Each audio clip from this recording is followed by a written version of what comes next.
So welcome everybody and good afternoon. We're here to discuss why methane matters and how to reduce methane emissions. What solutions are there and what action can we take?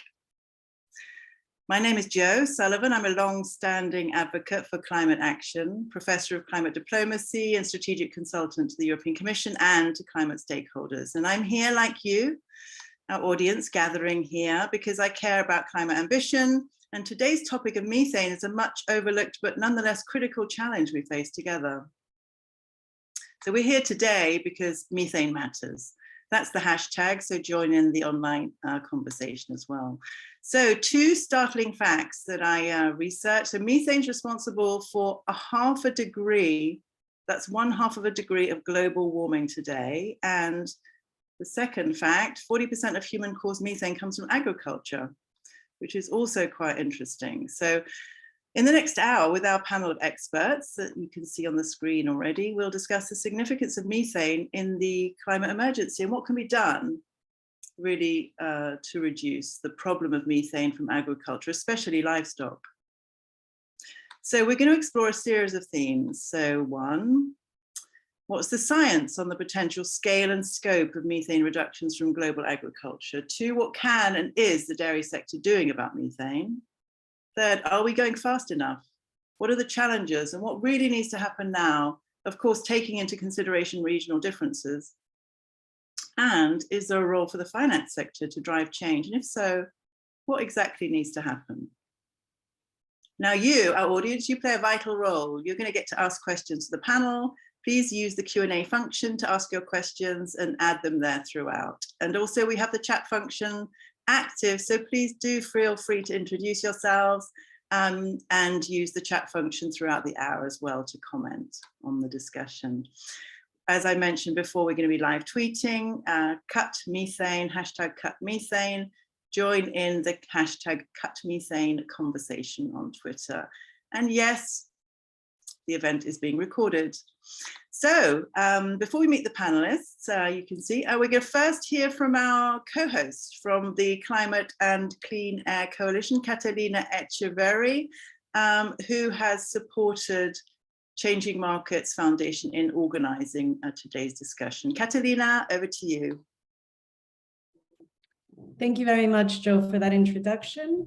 I'm here representing the Climate and Clean Air Coalition, and indeed we're very pleased to be co-hosting this important webinar with Changing Markets on Methane Matters.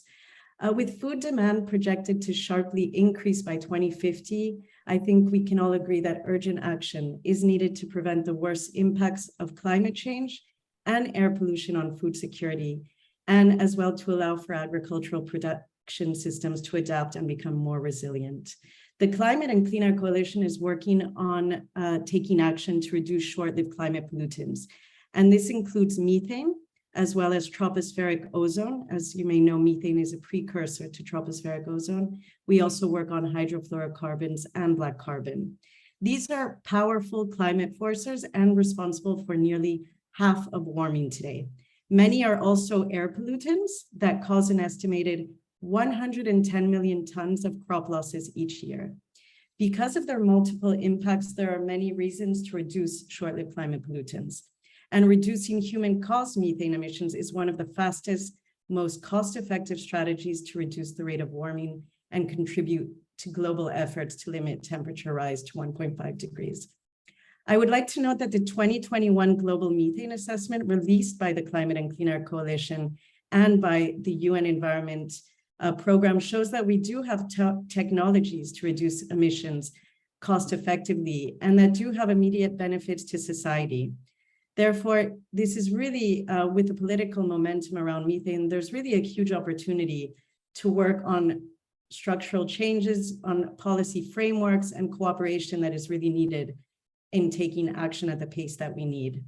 One of the major sources of livestock methane emissions is enteric methane emissions from ruminant animals raised for their meat and milk, accounting for as much as 30% of global anthropogenic methane emissions. And I'm glad that FAO, the Food and Agriculture Organization, is here today because they are one of our strategic partners. And we have been working with them to identify measures that can be taken to reduce methane emissions intensity.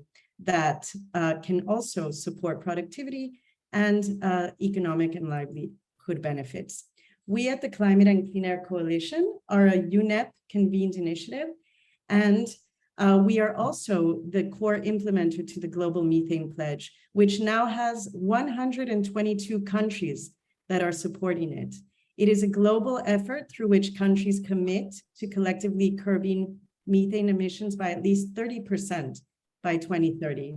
And as a core implementer, we are supporting Global Methane Pledge countries, as well as our own global partnership of 76 countries, which actually represent about half of those GMP supporters, to take action on methane and other short-lived climate pollutants.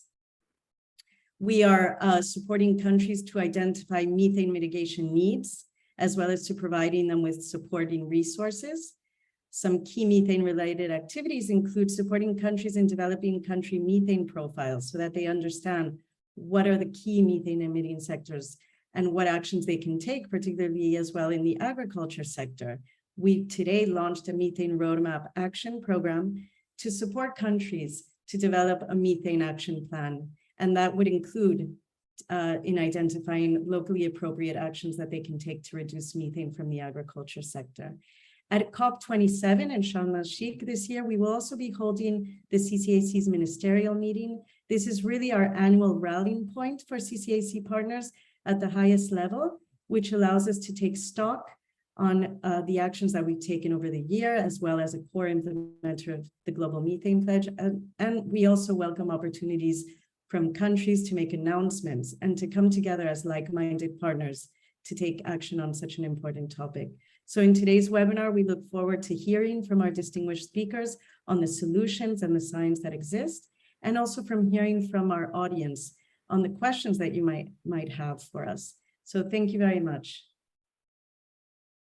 Thank you, Catalina. Wow, very impressive work. Clearly, it takes everybody working together to make this happen. The Global Methane Pledge sounds a really significant tool in our efforts to reduce methane.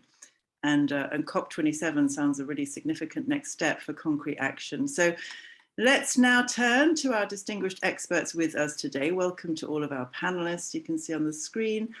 I'm sorry to announce that Lisa Emberson, Professor of Environmental Science at the University of York, was one of our speakers. She's unwell. She's replaced, though, by Nathan Borgfors-Parnell, who is Science Programme Officer, he's waving at the Climate and Clean Air Coalition, for the all-important science perspective. So I'm going to first actually turn to Nathan. Nathan, can you set the scene for us? What does the science tell us about methane from agriculture? What evidence is there on how we can cut methane? Over to you, Nathan. Yes, thank you so much, and I apologize that I am not Lisa, but she's ill today, and I think we all hope that she will recover quickly. There's an enormous amount of science and evidence that we can mitigate emissions of methane from the agricultural sector. As you said in your introduction, the agricultural sector represents about 40% of human-driven methane emissions. Globally, it ranges in degree from country to country, but on a global scale, it's about 40%. It is the single largest anthropogenic sector for methane emissions. And that can be broken down primarily between livestock, which is enteric fermentation. It's cows, sheep and goats burping up methane as they break up grass and other products that they eat. That makes up about 3/4 of the agricultural emission sector. Enteric fermentation and manure management from livestock as a set is about 75%, as I said, and then 15% comes from rice production globally. We expect, without any intervention, any additional mitigation in this sector, that emissions will continue to grow through this decade, between about 5 and 16% growth expected if we do not act now and continuously. Generally the models show that we're not expecting any significant growth in emissions from rice, that most of that growth is going to come from the livestock sector. So both in terms of the number of ruminants, number of animals, and how we deal with their waste. It's also worth noting, from the global methane assessment, where a lot of this data comes together, we put a lot of work into aggregating sort of the global knowledge and the state of play of methane from all sectors and mitigation potentials, that we need to stay consistent with a 1.5 degree climate pathway through this century, one that achieves both our development objectives and our climate objectives simultaneously. We need to reduce methane in raw terms by about 40% by 2030.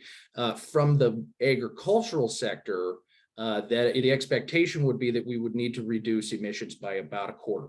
It's not an enormous ask, so long as we're achieving mitigation across the board in fossil fuels and waste. For methane, CO2 is on its way to being net neutral, net zero by mid-century.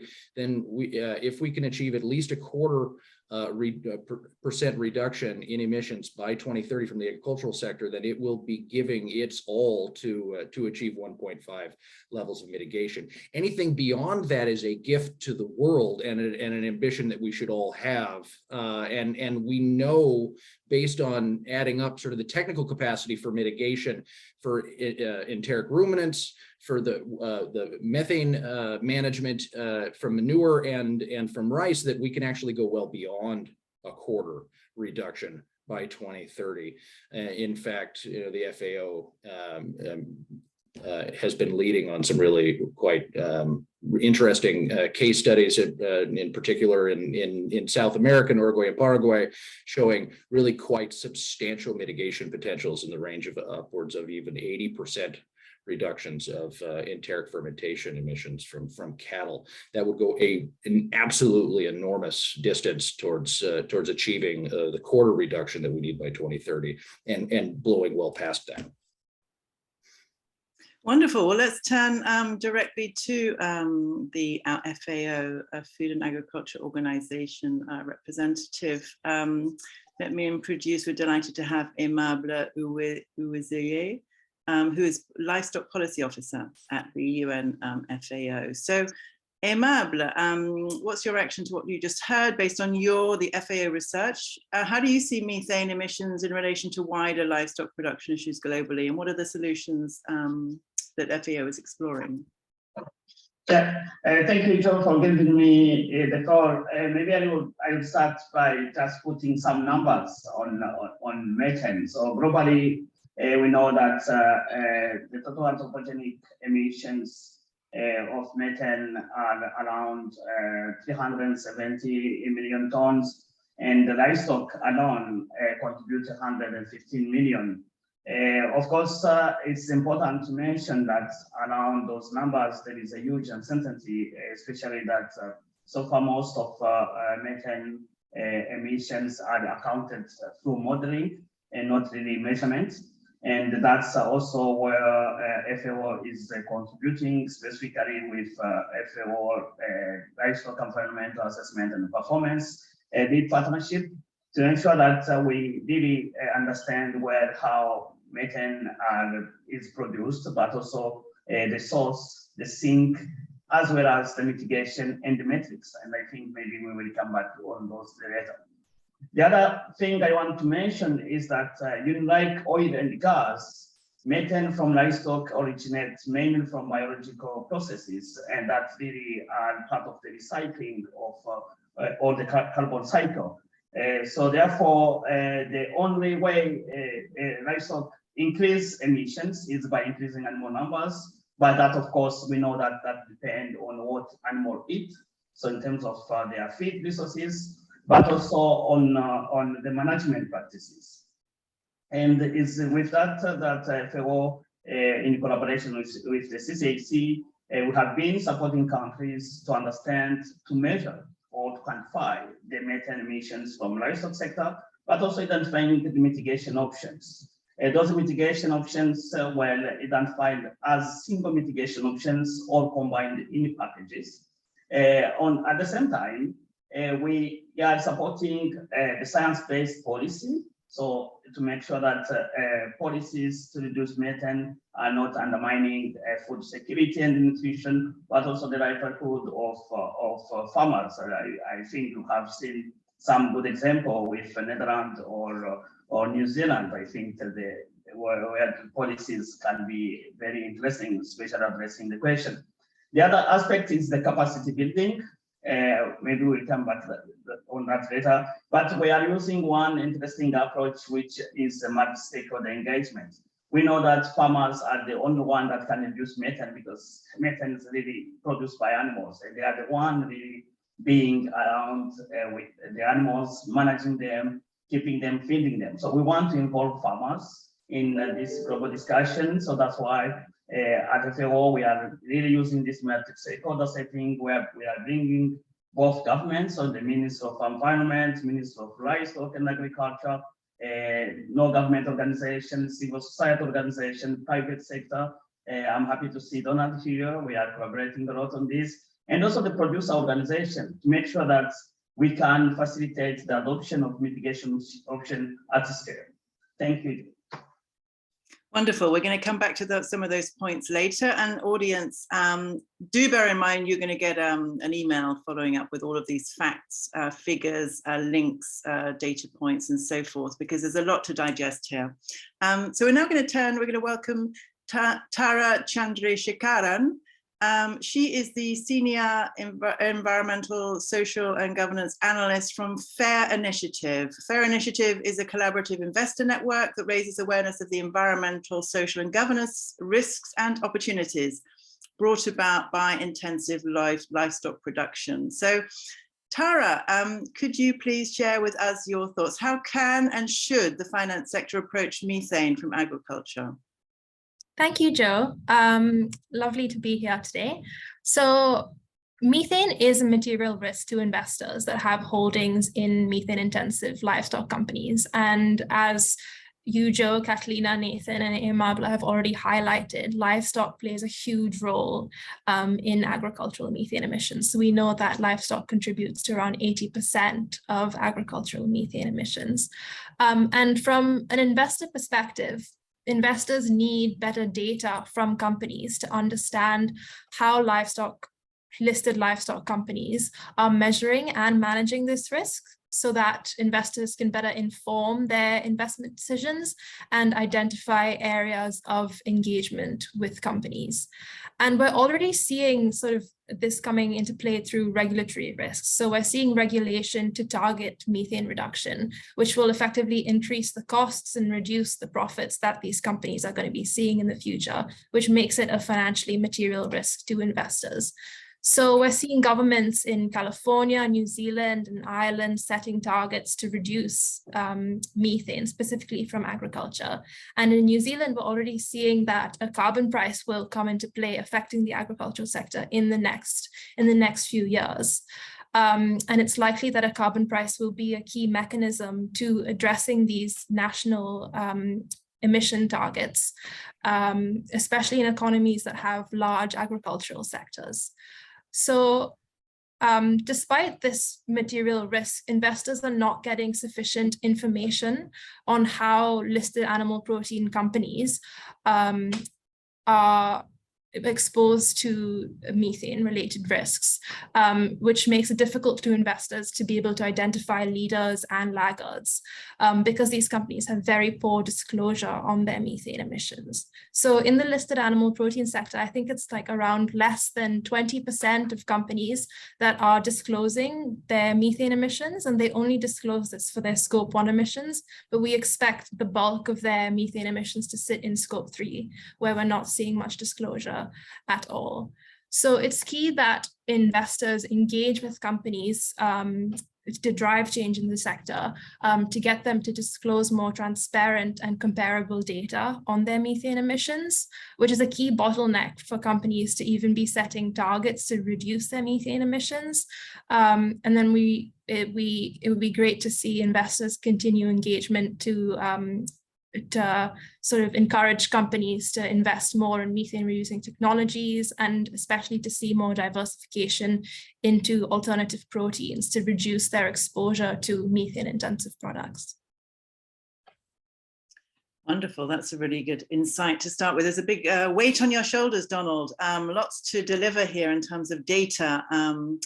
So we're going to turn now to Donald Moore. Welcome to you, Executive Director of the Global Dairy Platform. This is a non-profit industry association representing the global dairy sector. So Donald, what is the dairy sector's role in this? Please share, what are you doing? What are your members doing in relation to methane?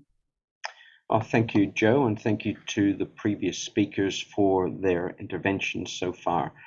As Joe mentioned, the organization that I run represents the global dairy sector, and I think we need to take a step back and understand that sustainability is a multifaceted challenge. We need to make sure that we feed the world. We need to make sure that we support livelihoods, economic growth, as Tara commented on, and at the same time, we need to address challenges around environmental impacts. As Global Dairy Platform, I think we were the first agricultural commodity group to sign on as a supporter of the Global Methane Pledge, and are regularly involved in these discussions with Climate Clean Air Coalition. As Global Dairy Platform, in partnership with the Global Research Alliance on Agricultural Greenhouse Gases as a knowledge partner, and FAO as a partner that we're working with very closely, we launched an initiative last year called Pathways to Dairy Net Zero. This was the culmination of 10 years of monitoring the progress in the dairy sector on sustainability dimensions right across environmental, social, economic. And we know that the single highest priority item for dairy companies has been this question of greenhouse gas emissions. We know that as a dairy sector, we are the world's largest agricultural commodity by value, third largest by volume. We support the livelihoods of about 1 billion people around the world. So this is a complex problem that we are wrestling with and trying to solve. There are 3 elements to the program at the moment. The first one is around research. And really in that research area, it's about identifying the different farming system typologies around the world, because there is no one dairy farm system. There are myriad systems on 133 million dairy farms around the world. So we've got to come up with solutions, mitigation options, and adaptation options that will work in those different farming systems around the world.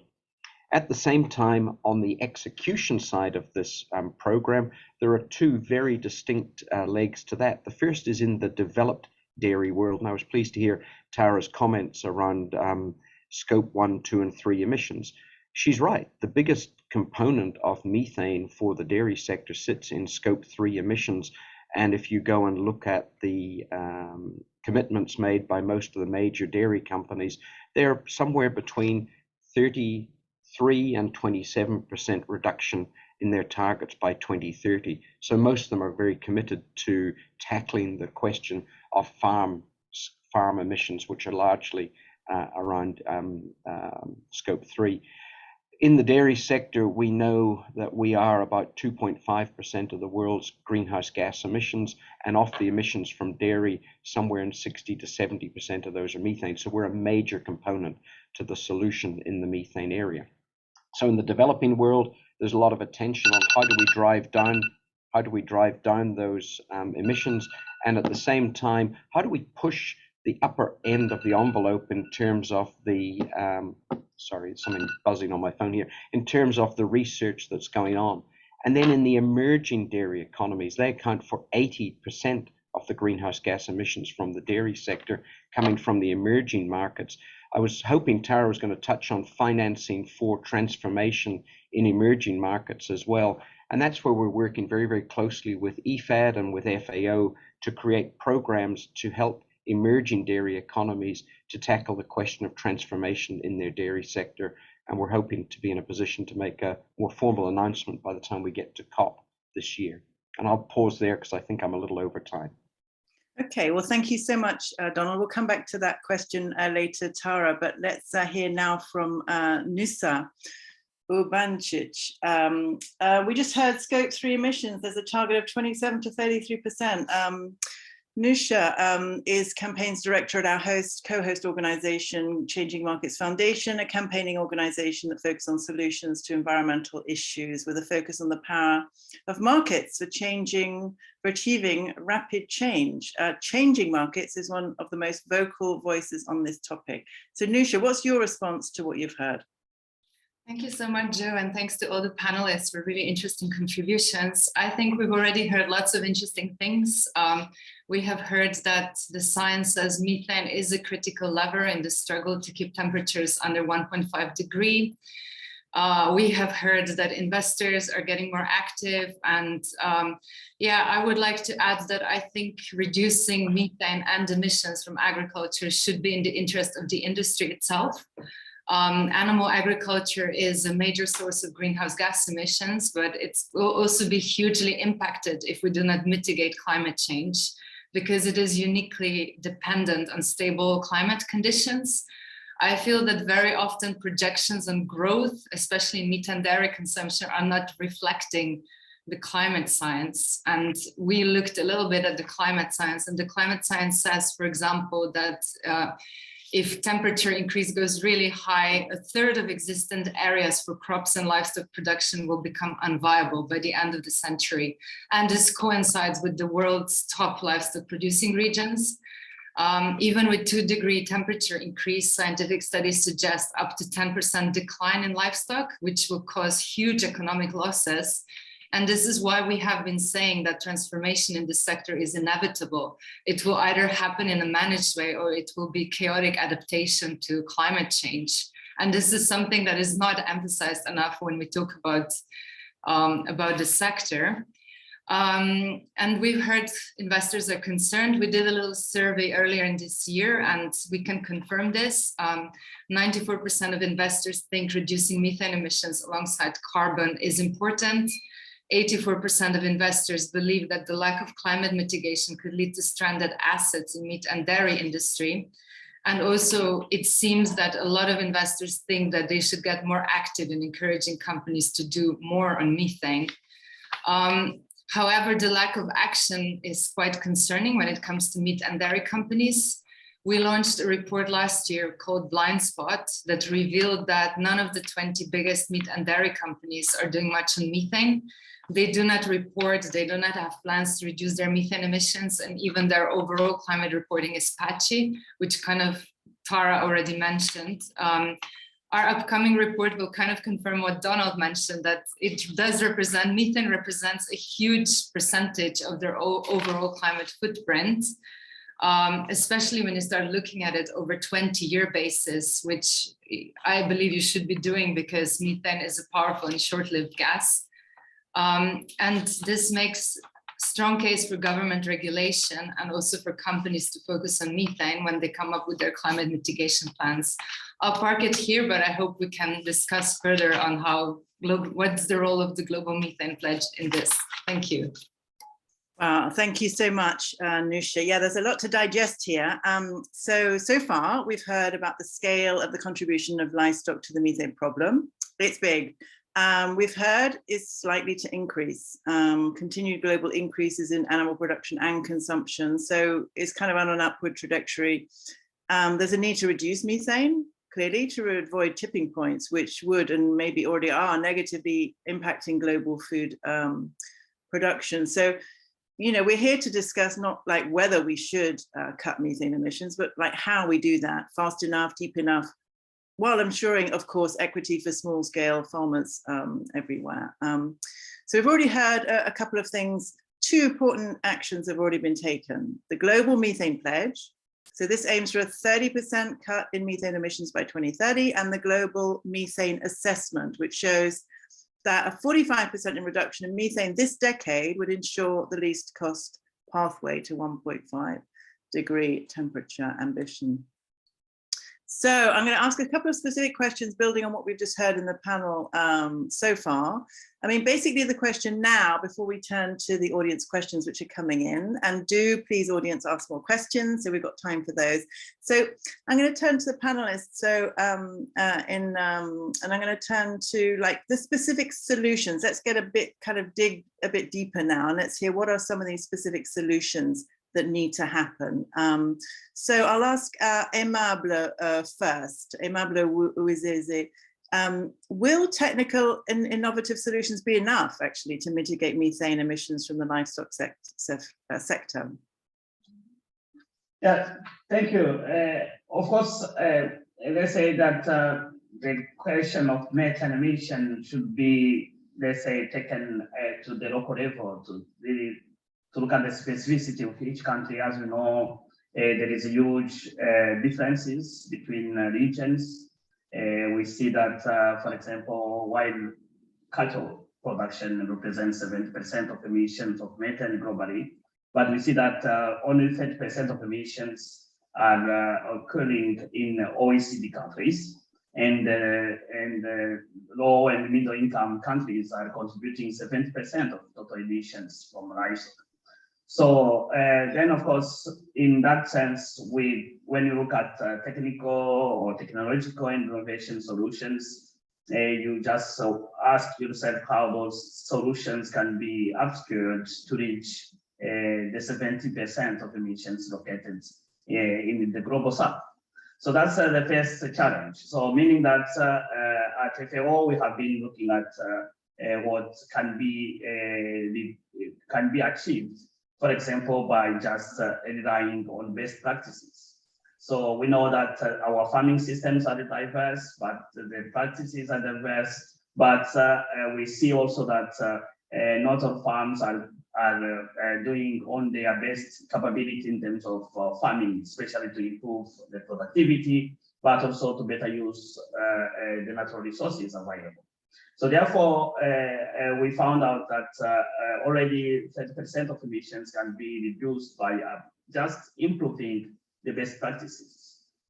So that doesn't require huge investments in the technology, that's require in investment in the systems. As you know, maybe some of our audience don't know, but only 2% of the global climate investment goes to livestock, 2%. So a sector contributing almost 32% of the global methane emissions, receiving 2% in investment. Of course, you can understand that it's difficult to reduce emissions with such level of investment. So here, I think it's important to call for different partners and donors and the private sector to really think about how the investment in transformation of livestock can be done. And of course, one issue is about understanding the cost of such an investment. So we are working with different countries to support mainly in terms of the comprehension and also analysis the economic costs. So using the marginal development cost curves or cost benefit analysis to understand how the different solutions can be, what would be the return and what would be the cost, because it's important that to make sure that our farmers are not really kicked out of the business because of the pressure of reducing emissions. The other aspect is that we see that science and our colleague researchers, different companies are really also taking a big step to provide solutions that can really be game changer. We see, for example, feed additives. So we have seen seaweeds or the tree knob that are providing quite good solutions. But of course, the question is then how do you upscale the adoption of those feed additives? How do you make sure that consumers do have confidence in products that have been produced using those feed additives? So I think there is a huge, let's say, awareness that needs to be continue to be raised, but also trying to support science, especially research, to make sure that there is a transparency in terms of the action of those different solutions, but also thinking about how we can upscale them. We have seen with the global pandemic how, for example, COVID vaccine has been upscaled globally in less than 1 year. And of course, can we achieve that with methane in the livestock? Over to you. Thank you very much, Aimable. We're going to jump straight to Tara, actually, with this question, which was asked already before, like financing for transformation in emerging markets, Tara. What is needed and what is needed, and how can this be scaled like ASAP? Yeah, that's a great question. So we've identified that as a huge challenge, especially when we are trying to engage with companies in emerging markets.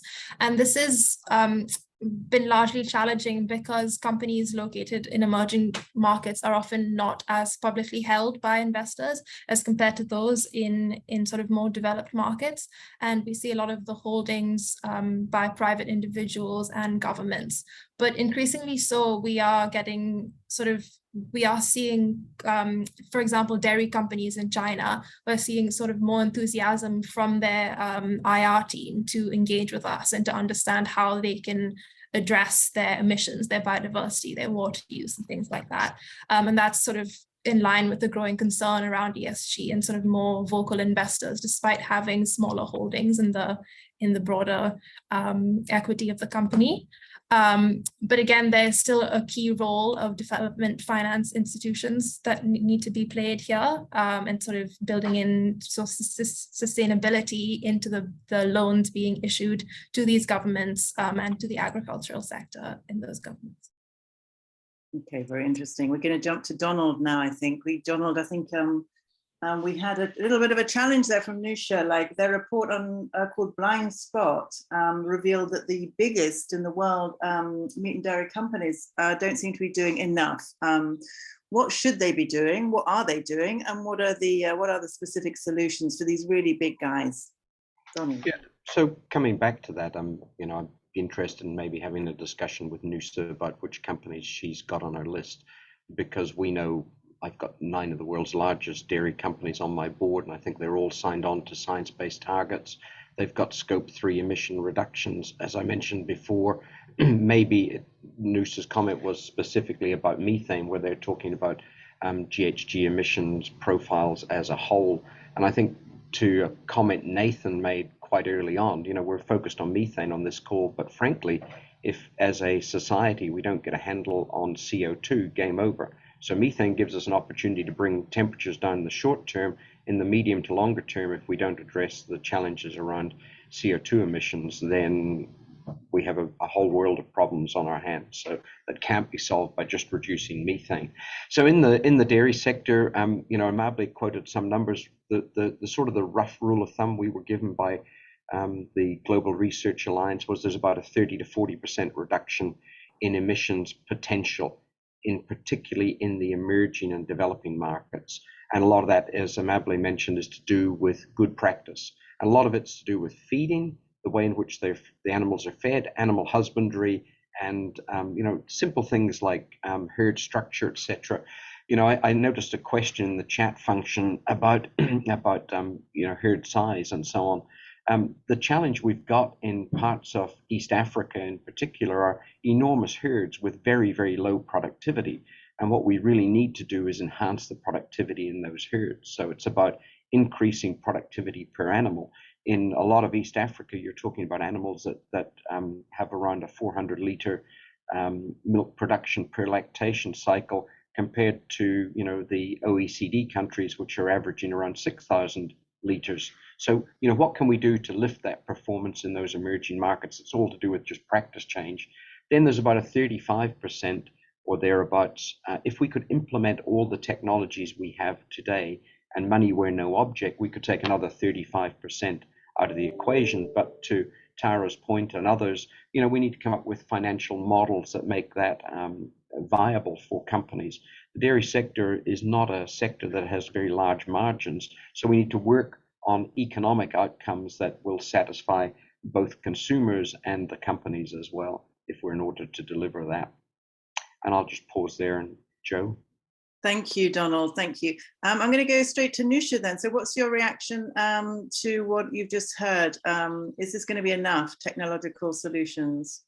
Nusha. I mean, we're all up for best practice implementation across the board, but I think it's not going to be enough, especially when you look at some of the, like, let's say, what percentage of livestock emissions represent in some of those countries that have signed up to the pledge. For example, European Union, 53% of methane comes from livestock, US 37%, and it has increased by 17% since 1990.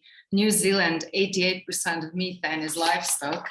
Brazil, 75%, and it has increased by 6% in the last reported decade. And these are also the regions, like really important to say, that overconsume meat and dairy, like 2 to 3 times what is recommended to be healthy. These are the regions that have huge international meat and dairy corporations. So it would make sense to start with like more meaningful reductions in agriculture emissions here. Of course, we have high income groups in emerging economies that are also consuming more meat and dairy that is considered healthy. And this is a huge issue we have as general as, you know, a society, as a planet, when it comes to nutrition. We have enormous amount of people that are either malnourished or they struggle with overweight and obesity, right? So it does start at some level with healthier diets.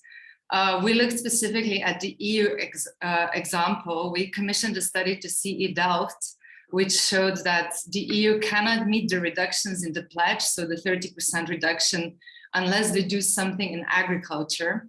Their emissions from livestock are only projected to decrease 3.7% by 2030. But if they did put policies in place that reduce demand in line with healthy diet guidelines, which, you know, lots of countries already have in place, this could lead to overall methane reductions of 15 to 19%. Technical measures also, they can contribute, but it's altogether you could have 21 to 36%. So you see the technical potential in those countries is much smaller than what you could get from dietary shift. And this dietary shift is not just for the climate, it's also win-win-win, because you have healthier populations, you have reduced spending on health budgets and all these other things that are linked with overconsumption of meat and dairy. And again, I just want to emphasize, I'm not talking about vegan or vegetarian diets. It's just aligning the diets to what people already, like what the government institutions already say is healthy. Okay, thanks, Nisha. So it's about health, it's about productivity. As Donald says, it's about reducing overall emissions, but we're here focused on methane right now. We're going to have a quick word from Nathan, and then we're going to ask a couple of questions which I've got gathered together. I'm going to go into the chat and see into the Q&A and ask a couple of questions. So Nathan, if we do everything that we've just heard from all of the panelists, what do we stand to gain from a scientific perspective? Are there wider benefits for agriculture from methane mitigation, like beyond pure climate benefits? Beyond pure climate benefits, well, that is the entire reason why the CCAC is involved in methane and broader SLCP mitigation. In fact, the crux of the the genesis of why we actually produced the global methane assessment last year was because of the connection to tropospheric ozone and its connection to a broader ecosystem of climate and non-climate impacts. So there are the impacts and benefits are potentially legion. Right now I'm going to port Lisa's experience and knowledge from afar into my brain and just recall some of the things, because she's truly an expert in this field. But the connection between methane emissions and the formation of tropospheric ozone, which is not emitted, it is a substance which is formed in the atmosphere. The connection is direct and well understood in the scientific community. Methane is the primary precursor gas to the formation of tropospheric ozone, and therefore by reducing it, we can actually substantially reduce ozone concentrations, both peak and background ozone concentrations. Not all of them, because a lot of other gases are involved in the formation of ozone, but the impact will be significant. Ozone, so I made a comment in the chat about the public health implications. Ozone is a massive air pollutant which harms human life, causes premature death, and exacerbates asthma attacks. And I could talk about that, but I'd rather talk about sort of the agricultural impact. So for one, exposure to ozone harms plants, physically damages plants. Exposure to tropospheric ozone reduces agricultural production of wheat, rice, soy, and maize on the order of between 3 and 16% globally.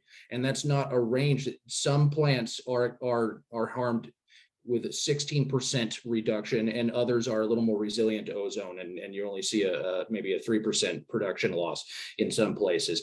That's on the order of $26 billion in economic losses from reduced agricultural production, just from ozone, and which is connected to methane, which is emitted from the agricultural sector. So reducing methane from the agricultural sector will provide immediate and direct benefits for agricultural production, benefits directly to the same systems and people that are emitting the methane. Two, exposure to ozone reduces forage quality. For livestock, it's actually been proven through numerous studies that it reduces the ability of plants to uptake nitrogen, which reduces the effectiveness of nitrogen fertilizers, which means you have to use more fertilizers, which is a whole nother ecosystem of impacts that we want to address from the agricultural system: nitrogen fertilizer leaching, eutrophication, and leaching into ecosystems, and also N2O emissions linked to that. It reduces forest biomass. There's a lot of evidence of that. It also impacts biodiversity. Over 40% of our terrestrial ecosystems are impacted by levels of ozone that are above thresholds shown to have impacts on biomass, or on ecosystems. So there are enormous impacts from ozone that could be alleviated dramatically by mitigation of methane. And the final one that I think, looping it back to climate change, is by harming ecosystems and harming plants, methane and tropospheric ozone reduce their ability to sequester carbon.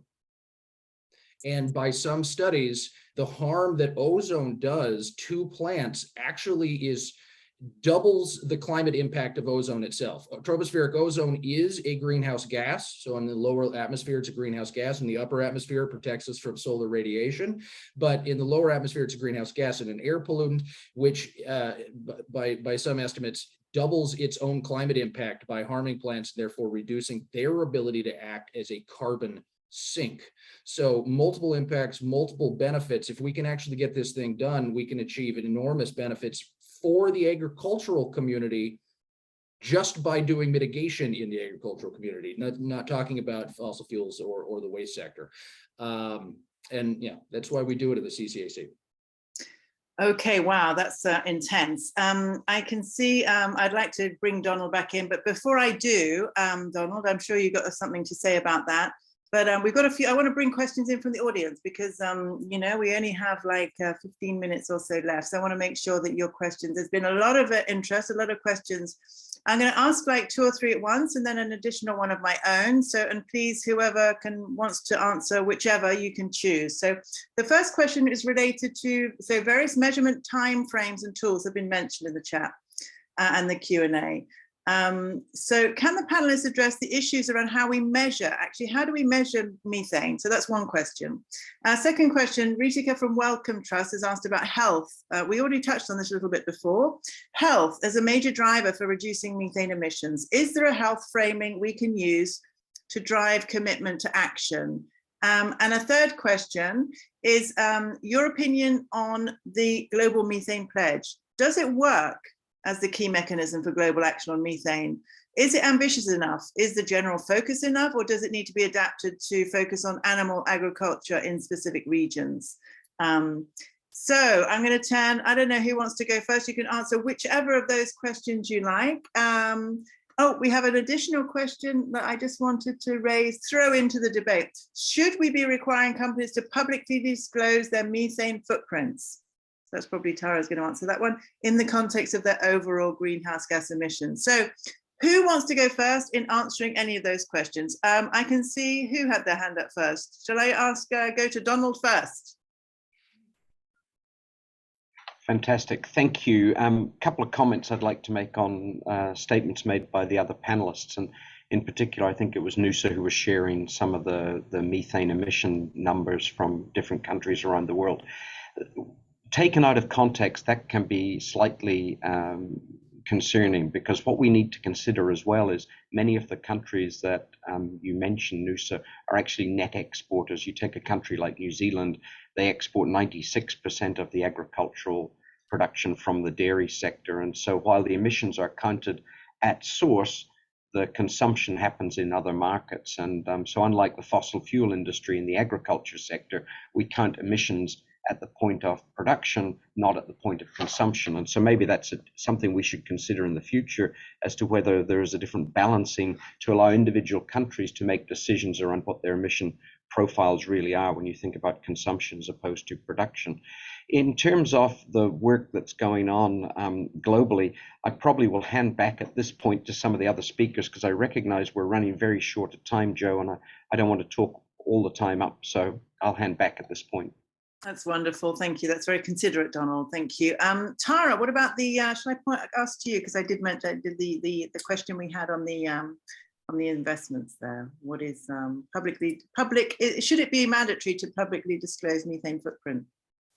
Yeah, so I think for companies that have exposure to ruminants in their supply chain, it should indeed be a mandatory part of their emissions disclosure. Given that for companies that have ruminant cattle in their supply chains, it's such a large portion of their emissions inventories.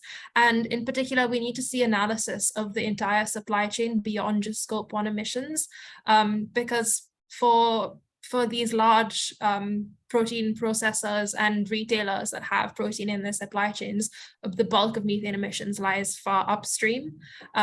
So sort of a better measurement will give an indication of where these methane reducing activities need to be targeted in the whole supply chain. Okay, thank you for that. Now, who wants to jump in to answer the question about measuring methane or in terms of health framing to drive commitment to action? Anusha, first.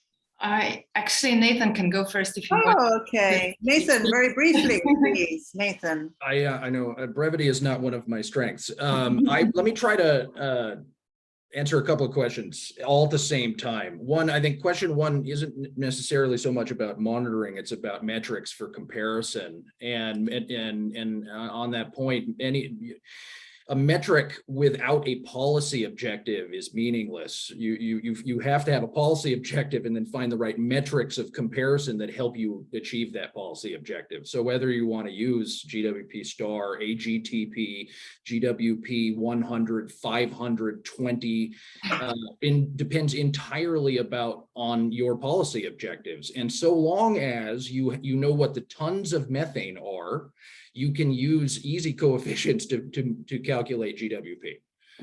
If you want GWP 20 of methane, you multiply by 96. If you want GWP 100 of methane, you multiply by 29, depending on which assessment report you're going from. For at least from our side in the CCAC, start with tons, which leads to should we be looking at methane separately and reporting on methane separately? Yes, absolutely. The only thing that's equivalent to carbon dioxide is carbon dioxide. End of story. It's fundamentally different than all other greenhouse gases. All of the other greenhouse gases, CO2 is fundamentally different. It's like nuclear waste in the atmosphere. It's got a non-linear multi-100,000-year lifetime in the atmosphere. It acts fundamentally different, particularly of methane. And methane, as I was just saying in my previous intervention, my God, brevity again. In my previous intervention, methane kills or suppresses plant growth. CO2 is a fertilizer for plants where they're living in carbon depleted ecosystems.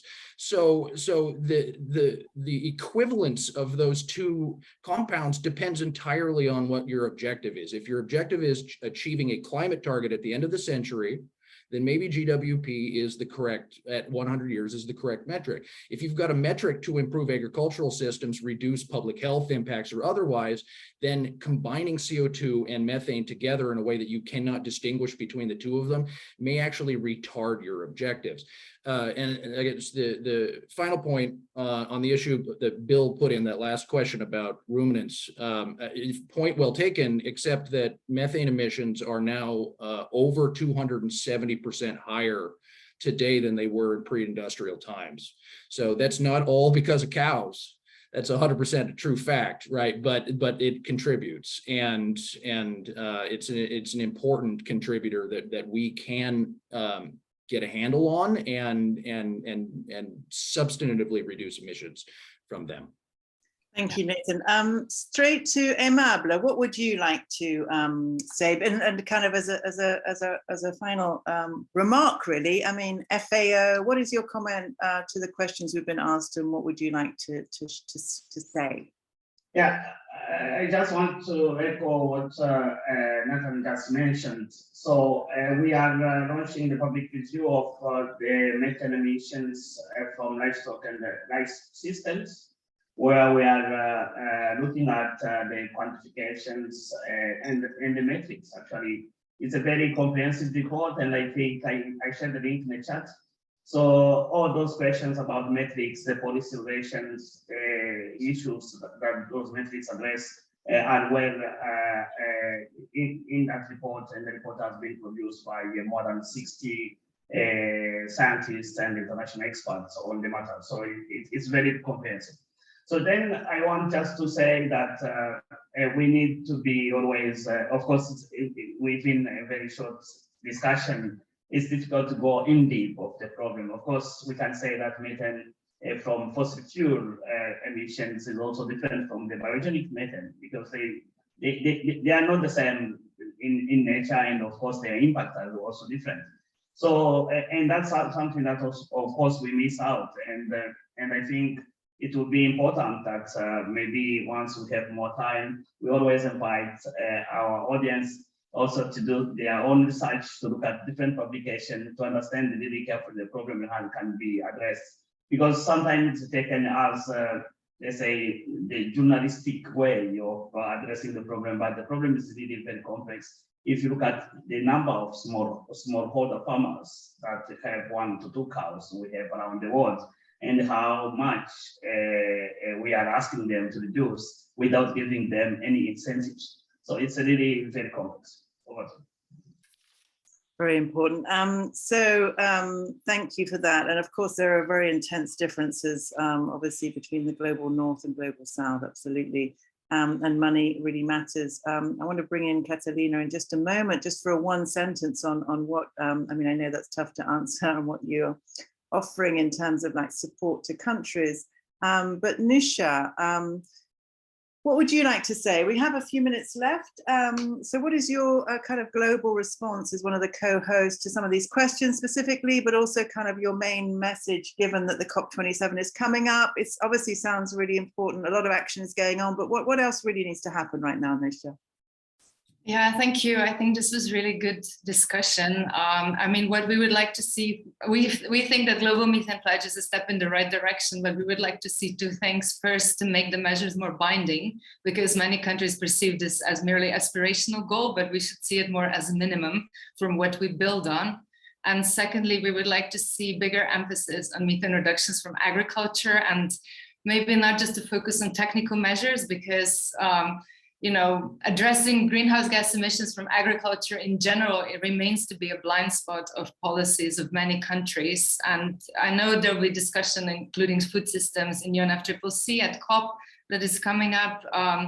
But yeah, I think we also need to kind of, you know, include those healthier diets more prominently in the debate, and include transition away from industrial production and, you know, systems that are very heavy on livestock numbers, and yeah, move toward, you know, more plant-based diets and less and better meat and dairy. I think this is really, really important. I'll just park it here, but thank you very much for this, you know, really fascinating discussion and for presenting different points of views. Thank you, Nisha. I want to ask Catalina, as a co-host organization also from the Climate and Clean Air Coalition. So just very, very briefly, and I'm sure you'll be able to send information to participants, but can countries access support for mitigation needs in the agriculture sector? Just very briefly. Yes, thank you. As I mentioned, the Climate and Clean Air Coalition is composed of 76 country partners. Those countries that are eligible for ODA assistance can access support for national planning. So that means developing a methane roadmap, which includes the agriculture sector. We also provide small-scale technical support. Oftentimes, countries want to address the barrier of data collection and want to improve their inventories for the agriculture sector. So that's an example of such a way. And also for identifying mitigation solutions that are locally adaptable and what the cost benefits are associated to those. So that's another example. And we also provide support with tools and guidelines. So all of the studies that I referenced before are readily available online. And most importantly, we have an agriculture hub, which is a community of practice, and it's open beyond the coalition partners. So we welcome expertise on board so that we can expand the learning and peer-to-peer exchange. Thank you. Wonderful, thank you. And that's a real call to action to you in the audience. You know, if it's not you can be involved, then make sure that the people who can be involved are involved in that. We have run out of time. I feel like we could continue this conversation like for at least another hour or two. I'm sorry, audience, if we didn't get to your questions. You're going to get an email in the next couple of days with useful info, contact links, and do stay in touch with the organizations, with the speakers, and with the co-hosting organizations. It's been a really impressive debate. More to methane than meets the eye, but obviously methane matters. Also targets matter. The global methane pledge is a really good start, it sounds like, but there needs maybe to be a stronger focus on agriculture, particularly meat and dairy emissions. And it's something for everybody to get involved in, our speakers here and also you, the audience. So, you know, we all need to get behind the science and start cutting methane emissions. The time is now. COP27 is a huge opportunity for action in just a few weeks' time. So do stay in touch, as I say, with the Climate and Clean Air Coalition, the Changing Markets Foundation. These are two organizations working really hard on methane. So today's co-host. So thank you to you. I would also like to say thank you to all of our panelists, to Donald and Nathan, Aimable, Tara, and also, of course, Nusha and Catalina. Thank you for filling us with hope, also challenge, intrepidation, but also inspiration that action will take place. To you, the audience, do stay in touch. Methane matters. Cut methane. Bye for now. Thank you, Joe. Bye. Bye. Thank you so much. Thanks, Joe. Bye.